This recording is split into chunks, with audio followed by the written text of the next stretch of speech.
maybe I should just push my flight until tomorrow. Or this weekend. You already pushed your flight from this morning. If I didn't know any better, I would say you didn't want to go. Would I be right? You see, everything happened so fast. Like, Parker and I had just gotten together, and then I was following her across the country, and we moved in together. And? I'm just saying that we barely were together, and boom, we were living together in a new city. And Parker was able to dive into her new job, and I could see how fulfilled she is.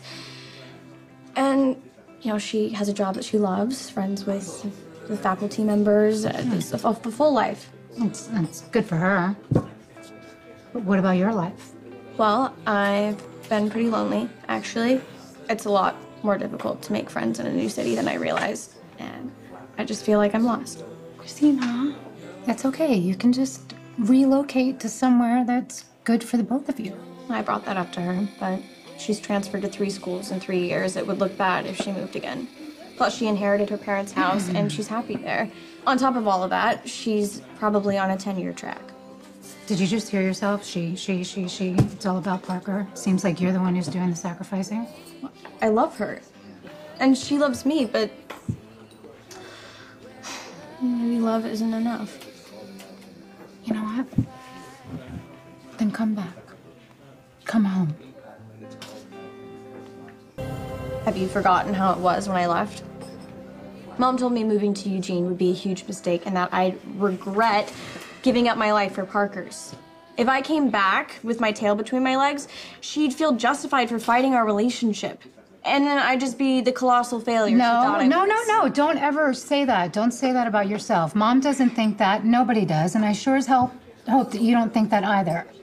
Mom saying those things about Parker, that's just Mom being a mom. That's what moms do. Well, it's easy for you, Sam, because you didn't realize that she was your mom until you were an adult. But my whole life, she's been telling me what's best for me. And I don't want to live my life by her rules. Okay. Well, you shouldn't. And you know what? You shouldn't stay in a relationship that you don't want to be in just to spite Mom either. I mean, you really have to decide if this life with Parker is a life that you want. It's scary and it's difficult, but you have to follow your heart. Like you did when you decided to be on your own. I know how much you love Jason. How much you've always loved Jason. And I watched you grieve for him. And it was like you were broken. I didn't think that you were going to be yourself again. But here you are. Yep. Here I am. Pinch me. I'm real.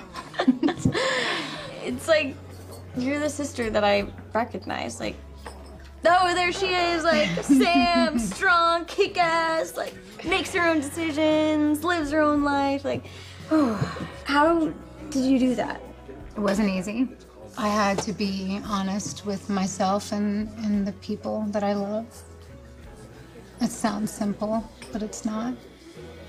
You know what, Chrissy? I really had to be able to get up in the morning and look at myself in the mirror and love myself and respect myself in order to be able to build a meaningful relationship with another person.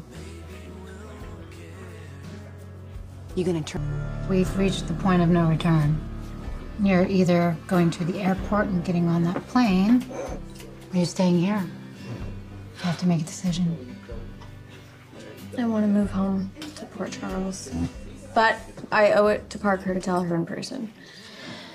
I'm just so afraid that once I fly back and we start talking, I won't have the strength to fly back. Especially if she asks me to stay.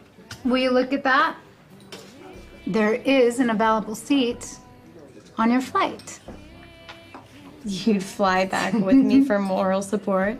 No, I just want to help you back. Of course.